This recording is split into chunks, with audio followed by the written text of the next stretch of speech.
নবীজি মদিনায় হিজরত করে এসে দেখেন মদিনার ইহুদিরা 10ই মুহররম রোজা রাখে। রাসূল সাল্লাল্লাহু আলাইহি সাল্লাম মক্কা থেকে হিজরত করে মদিনায় আসার পর দেখলেন ইহুদিরা 10ই মুহররম রোজা রাখে। রাসূলুল্লাহ সাল্লাল্লাহু আলাইহি সাল্লাম জানতে চাইলেন, আচ্ছা তোমরা 10ই মুহররম রোজা রাখো কেন? ইহুদিরা জবাব দিল, হাদা ইয়াউমুন সালিহুন, হাদা ইয়াউমুন নাজ্জাল্লাহু বানি ইসরাঈলা মিন আদুইহিম ফাসামাহু মূসা শুকরান লিল্লাহ। ইহুদিরা জবাব দিল, 10ই মুহররম মূসা নবী এবং বনী ইসরাইলকে আল্লাহ ফেরাউনের কবল থেকে মুক্তি করছে। মূসা নবী শুকরিয়া আদায় করার জন্য 10ই মুহররম রোজা রাখছে যে আমার রব 10ই মুহররম ফেরাউনের বাহিনী থেকে আমাদেরকে মুক্তি দান করছেন। এই জন্য মূসা নবী খুশি হইয়া আল্লাহর শুকরিয়া আদায় করার জন্য 10ই মুহররম রোজা রাখছে। ইহুদিরা বলে এই জন্য আমরা 10ই মুহররম রোজা রাখি। নবীজি সাহাবীদেরকে বললেন, শোনো, ইহুদিদের চাইতে মূসা নবীরে ভালোবাসার ক্ষেত্রে আমরা বেশি দাবিদার। আমরা মূসা নবীরে বেশি ভালোবাসি, ও আমার সাহাবীরা তোমরাও মূসা নবীরে বেশি ভালোবাসো। এখন থেকে তোমরা সাহাবী যারা আছো তোমরাও 10ই মুহররম রোজা রাখবা, আমি নবীও গুরুত্ব সহকারে 10ই মুহররম রোজা রাখবো। তাহলে বলেন তো, পুরা মুহররম মাস রোজা রাখার মাস, আর 10ই মুহররম রোজা কেন রাখবো? মূসা নবী শুকরিয়া আদায় করার জন্য রোজা রাখছে 10ই মুহররম, এই জন্য ইহুদিরা রাখে। আমাদের নবী কিন্তু হিজরত করার আগে থেকে 10ই মুহররম রোজা রাখতেন, মক্কায় থাকতেও তিনি রোজা রাখতেন জাহিলি যুগে। কিন্তু আমাদের নবী মদিনা এসে দেখি ইহুদিরা রোজা রাখে, ঘটনা কি তোমরা রোজা রাখো কেন?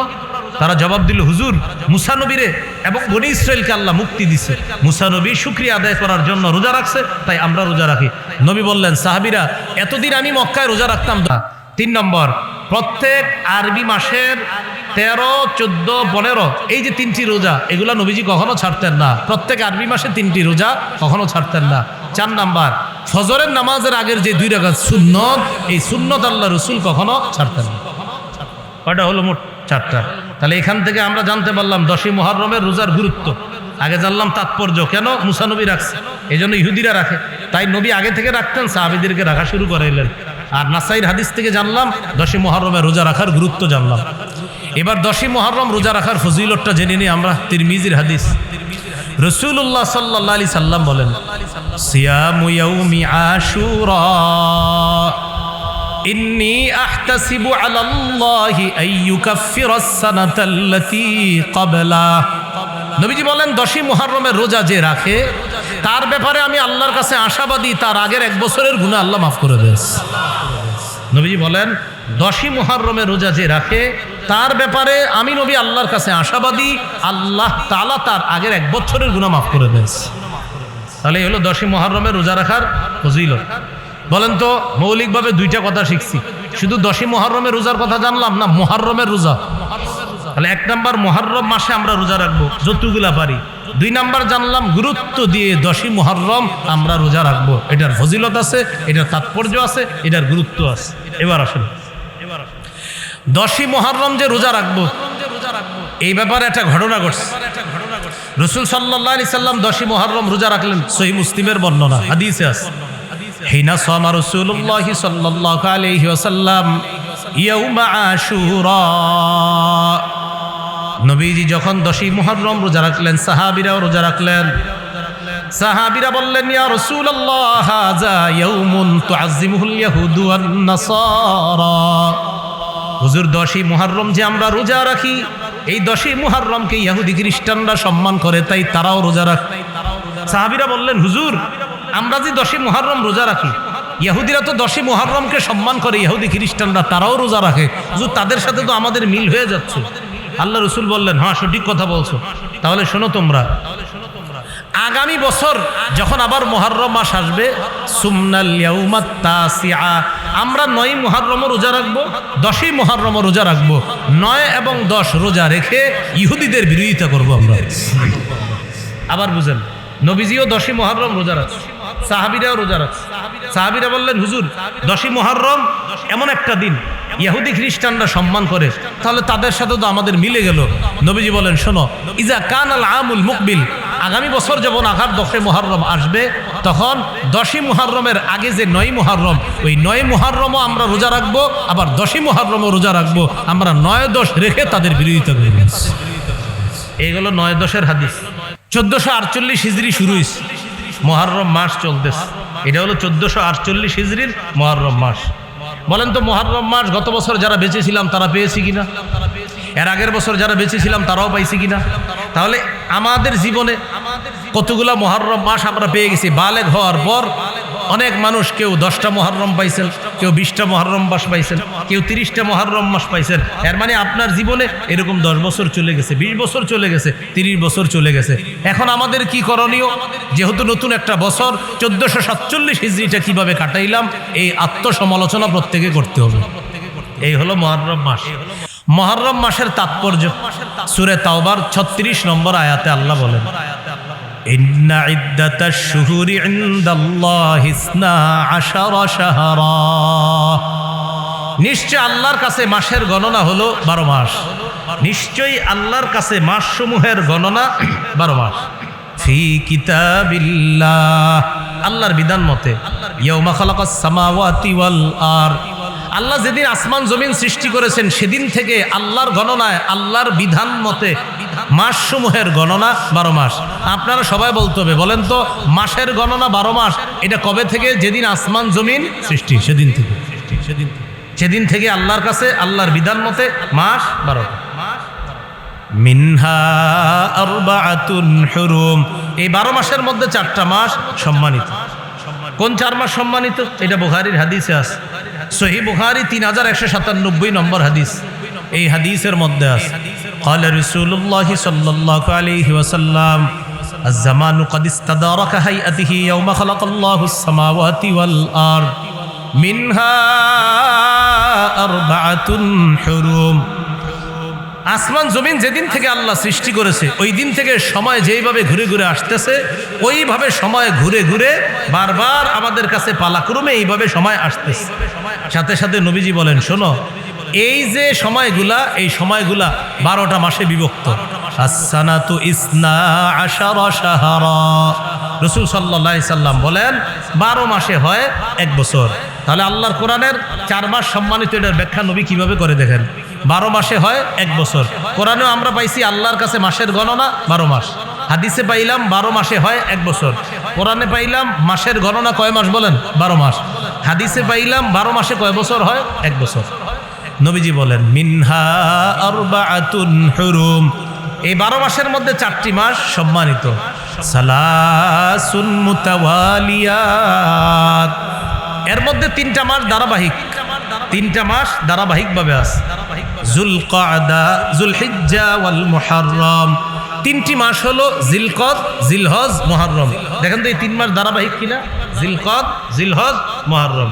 আর আরেকটা হলো রজব মাস, ওই শাবান মাসের যে আগের মাসটা রজব মাস। এই হলো মোট 4টা সম্মানিত মাস। তাহলে এই 4 মাসের মধ্যে একটা সম্মানিত মাসের নাম মুহররম। সেই মুহররম মাসে আমরা এখন আছি, 1448 হিজরির মুহররম মাসে আমরা এখন উপনীত। হাদিসের একটা কিতাব আছে নাসাই, বাকি এই কিতাবটার নাম সুনানুল কুবরা লিন নাসাই। ইমাম নাসাই রহমতুল্লাহ আলাইহির বিখ্যাত একটি কিতাবের নাম নাসাই, যেটা আমাদের মাদ্রাসাগুলোতে পাঠ্যপুস্তক হিসাবে আছে। তার আরেকটা কিতাব আছে সুনানুল কুবরা, এটা সব জায়গায় পাঠ্যপুস্তক হিসাবে নাই। ওই কিতাবে একটা হাদিস আছে, قال رسول الله صلى الله عليه وسلم أفضل الأشهر شهر الله الذي تدعونه المحرم। নবীজি বলেন মাসের মধ্যে সর্বশ্রেষ্ঠ মাস আল্লাহর মাস। মাসের মধ্যে সর্বশ্রেষ্ঠ মাস আল্লাহর মাস। বলেন মাসের মধ্যে সর্বশ্রেষ্ঠ মাস কার মাস? আল্লাহর মাস। কোন মাসটা? আল্লাযী তাদউনাহু আল মুহররম, যে মাসটাকে তোমরা বলো মুহররম মাস। তাহলে বলেন তো মুহররম মাস কার মাস? তো বাকিগুলা কার মাস? হ্যাঁ, বাকিগুলাও আল্লাহর মাস। বাকি এখানে গুরুত্ব সব মাস আল্লাহর, কিন্তু মুহররম কেন? এটার একটা ফজিলত আছে। এই জন্য বলেন এই মসজিদ কার ঘর? কাবা কার ঘর? তাহলে আপনারা হজে যাওয়ার সময় কেন দোয়া চান এইভাবে? হুজুর দোয়া করেন আল্লাহর ঘরে যাইতেছি, তো আল্লাহর ঘরেই তো আছেন। এর মানে ওটা স্পেশাল। হ্যাঁ, ওটা কি স্পেশাল? এটাও আল্লাহর ঘর। পৃথিবীর সব মসজিদ আল্লাহর ঘর, কিন্তু আমরা আল্লাহর ঘর বলতে এক নামে চিনে ফেলি কাবা। সুবহানাল্লাহ। তাহলে মাস সবই আল্লাহর। হ্যাঁ, এর মধ্যে ফজিলতের বর্ণনা করতে গিয়ে বলা হয় যে আল্লাহর অত্যন্ত মর্যাদাপূর্ণ একটা মাসের নাম হলো মুহররম মাস। সুবহানাল্লাহ। সেই মুহররম মাস এখন চলছে। মুহররম মাসের মর্যাদা হাদিসের মধ্যে আসছে, রাসূলুল্লাহ সাল্লাল্লাহু আলাইহি ওয়াসাল্লাম বলেন, মাসের মধ্যে রমজান মাসের পরে রোজা রাখার জন্য সবচেয়ে শ্রেষ্ঠ মাস মুহররম মাস। রমজান মাসের পরে, রমজান তো আপনার ফরজ ইবাদত, ওইটা তো ছাড়ার প্রশ্ন আসে না। রমজান ছাড়া কয় মাস? আর 11 মাস। নবী বলেন এই 11 মাসের মধ্যে রোজা রাখার জন্য সবচেয়ে শ্রেষ্ঠ মাস মুহররম মাস। সুবহানাল্লাহ। قال رسول الله صلى الله عليه وسلم أفضل الصيام بعد رمضان شهر الله المحرم। নবীজি বলেন রমজান মাসের পর রোজা রাখার জন্য সবচেয়ে শ্রেষ্ঠ মাস হলো মুহররম মাস। ওয়া আফজালুস সালাতি বাদাল ফরিদতি সালাতুল লাইল। ফরজ নামাজের পর আল্লাহর কাছে সবচেয়ে শ্রেষ্ঠ নামাজ হলো তাহাজ্জুদ নামাজ। তাহলে রোজার পরে সবচেয়ে রোজা রাখার জন্য শ্রেষ্ঠ মাস মুহররম মাস, আর ফরজ ইবাদতের পর আল্লাহর কাছে সবচেয়ে শ্রেষ্ঠ নামাজ তাহাজ্জুদের নামাজ। যদিও আমাদের আলোচ্য বিষয় নামাজ না, আমাদের আলোচ্য বিষয় চলতেছে সপ্তাহ, দিন, মাস ইত্যাদি আলোচনা। তারপরে হাদিসে যেহেতু আসছে বলে দিলাম। তাহলে রমজানের পরে রোজা রাখার জন্য সবাই বলেন শ্রেষ্ঠ মাস কোন মাস? আর ফরজ ইবাদতের পরে সবচেয়ে শ্রেষ্ঠ নামাজ কোন নামাজ? এখন আসেন বলেন আমরা কোন মাসে আছি? তাহলে মুহররম মাসে রোজাটা কবে রাখবো? এটা নিয়ে বুঝছেন হাদিস, পুরা মুহররম মাসে রোজা রাখতে পারবেন। মাশাআল্লাহ। বলেন হাদিসে কি আসছে? পুরা মুহররম মাস রোজা রাখা, পুরা মুহররম মাস। আজকে রাখেন, কালকে রাখেন, আমি আসতেছি, টেনশনে পড়েন না, 10 মুহররম নিয়েও আসতেছি কথা। কিন্তু আমরা ভাবি মুহররম মাস মানি 10 মুহররম। নবী বলেন না, মুহররম মাস পুরাটাই শ্রেষ্ঠ রোজা রাখার জন্য। রমজানের পরে তুমি মুহররম মাস রোজার জন্য ইচ্ছা মতো তুমি রোজা রাখো, যেদিন পারো, আজকে, কালকে, পরশু, তরশু এরকম রোজা রাখতে পারেন। এই হলো মুহররম মাসের আলোচনা গেল। এবার আমরা দ্বিতীয় আলোচনায় চলে যাই। 2 নম্বর আলোচনা 10ই মুহররমের আলোচনা। 10ই মুহররমের একটা তাৎপর্য আছে। সহিহ বুখারীর 2004 নম্বর হাদিসে আছে, কাদিমা রাসূলুল্লাহ সাল্লাল্লাহু আলাইহি ওয়াসাল্লাম আল মদিনা। রাসূলুল্লাহ সাল্লাল্লাহু আলাইহি সাল্লাম মদিনায় আগমন করলেন। ফারাআল ইয়াহুদা তাসুমু আশুরা। নবীজি মদিনায় হিজরত করে এসে দেখেন মদিনার ইহুদিরা 10ই মুহররম রোজা রাখে।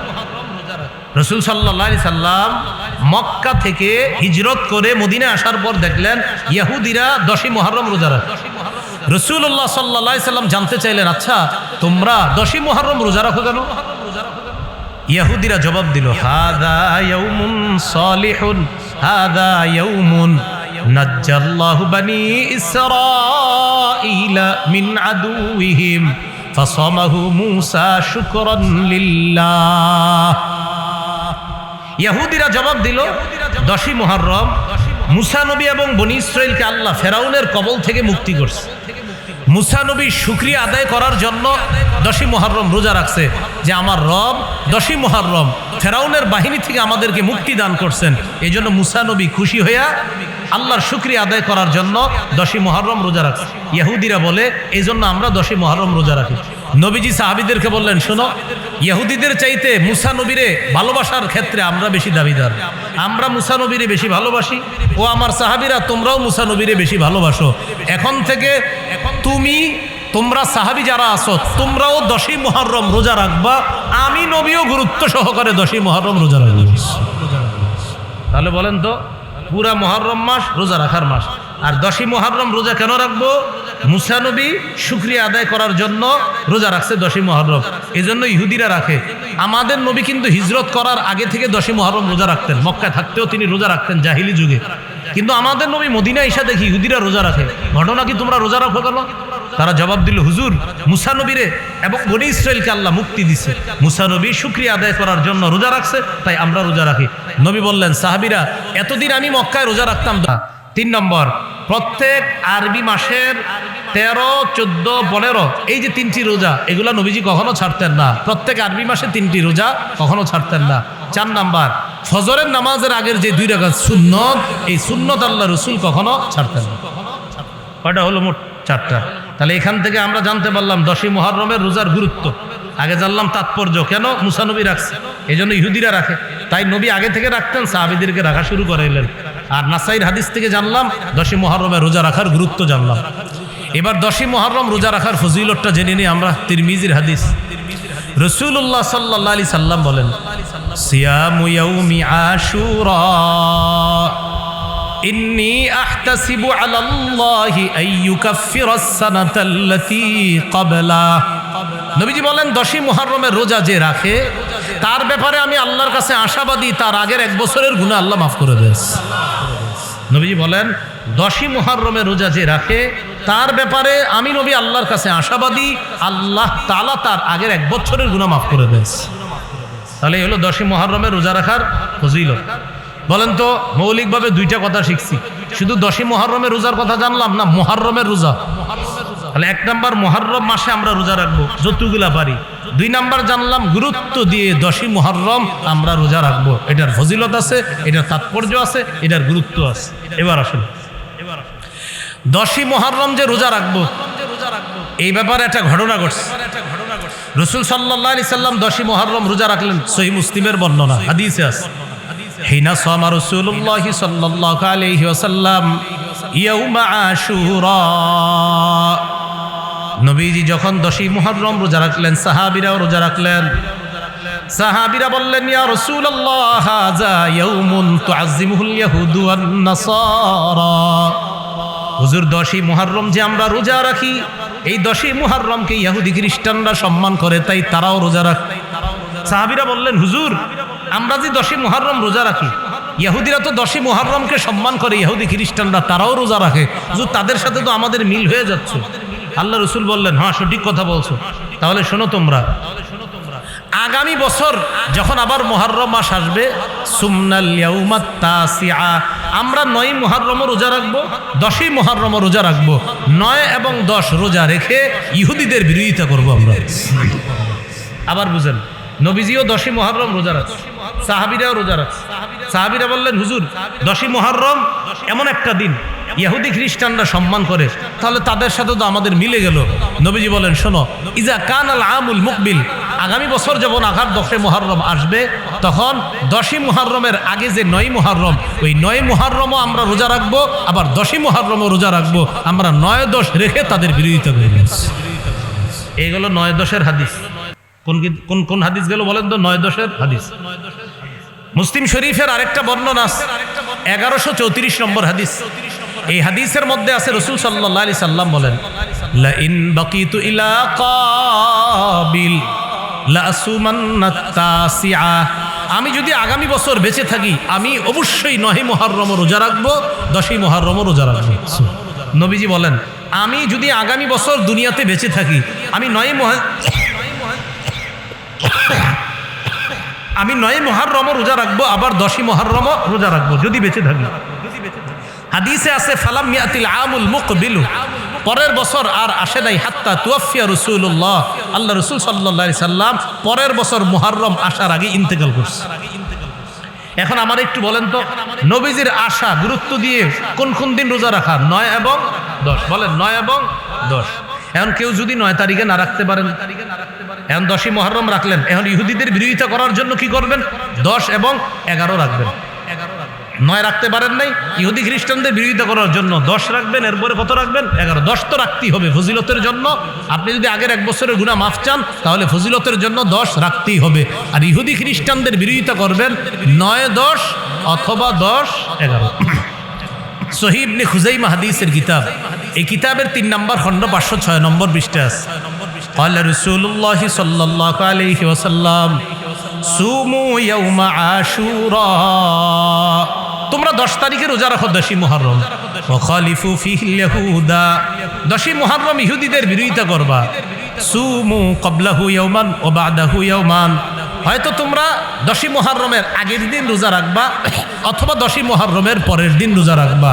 10ই মুহররম রাখবা অবশ্যই, হয়তো আগের দিন একটা রাখবা, হয়তো পরের দিন একটা রাইখা ইহুদি খ্রিস্টানদের বিরোধিতা করবা। তাহলে এখন কি শিখলাম?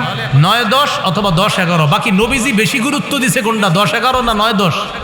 9-10। আল্লাহ আমাদেরকে কথাগুলো মনে রাখার তৌফিক দান করেন। তাহলে বাস আবার শুনেন, মুহররম মাস পুরাটাই রোজা রাখতে পারেন, এইগুলো এক কথা।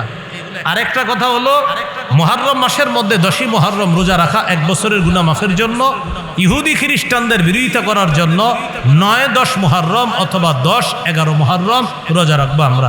আল্লাহ তৌফিক দান করেন। তিরমিজির হাদিস 741 নম্বর 742 নম্বর হাদিস। এই হাদিসের মধ্যে আছে, আলী রাদিয়াল্লাহু তাআলা আনহুকে এক ব্যক্তি প্রশ্ন করলেন, আইয়ু শাহরিন তা'মুরুনি আন আসুমা বা'দা রমাদান। আলী, রমজান মাসে তো রোজা রাখি, রমজান ছাড়া আর কোন মাসে রোজা রাখবো একটু বলেন তো।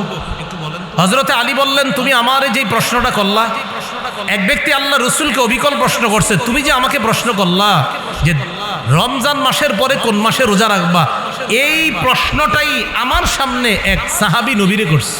কথাটা কিন্তু বুঝছেন, আলীরে এক ব্যক্তি প্রশ্ন করছে, হযরতে আলী বললেন, তুমি যেই প্রশ্নটা করলা অবিকল প্রশ্ন এক সাহাবী আল্লাহ রসুলকে করছে, ওয়া আনা কাঈদুন, আমি আলী নবীর সামনে বসা ছিলাম। রসুল সাল্লাল্লাহু আলাইহি সাল্লাম তার প্রশ্নের জবাব দিলেন, ইন কুনতা সাইমান, যদি তুমি রোজা রাখতেই চাও রমজানের পরে, ফাসুমিল মুহররম, তাহলে মুহররম মাসে রোজা রাখবা। কেন? ফিহি ইয়াউমুন, মুহররম মাসে এমন একটা দিন আছে, তাবাল্লাহু আলা কওমিন ওয়া ইয়াতুবু আলা কওমিন আখারিনা, যেই দিনে আল্লাহ এক জাতির তওবা কবুল করেছেন এবং কিয়ামত পর্যন্ত যারা তওবা করবে তাদের তওবাও আশা রাখি আল্লাহ কবুল করবেন। এই আলোচনা থেকে আজকে আমরা দুইটা বিষয় পেলাম এতক্ষণ। মুহররম মাস কেন্দ্র করে 2 ইবাদত, বলেন কয় ইবাদত?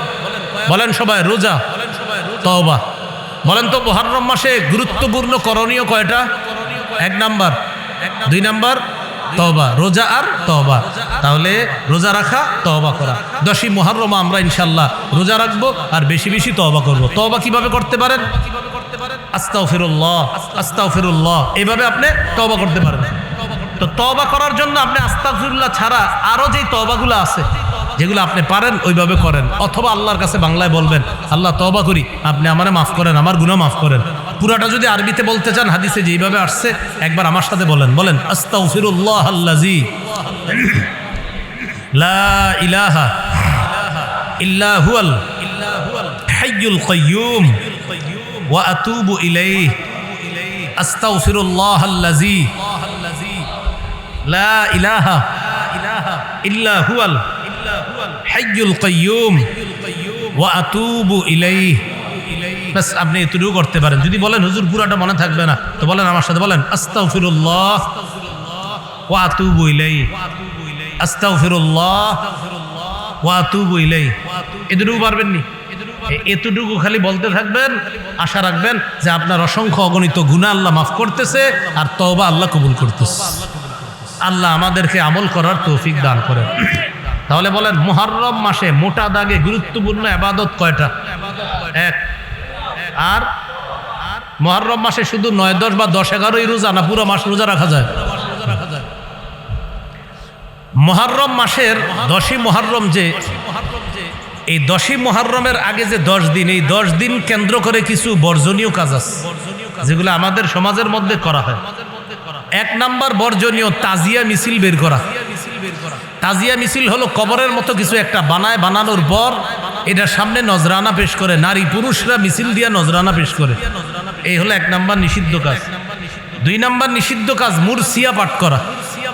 3 নাম্বার নিষিদ্ধ কাজ মাতম করা, মাতম।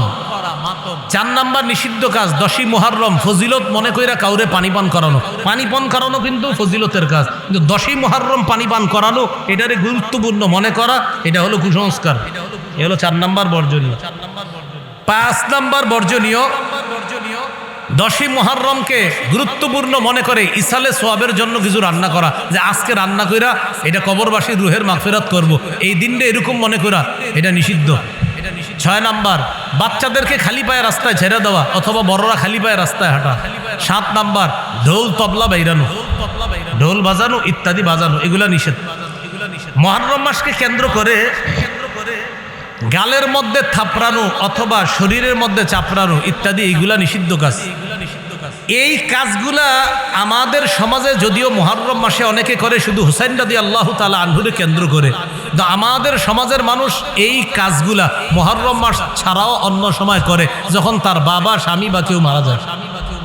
কি করে? শরীরের মধ্যে থাপ্পড় দেয়, গালে থাপ্পড় দেয়।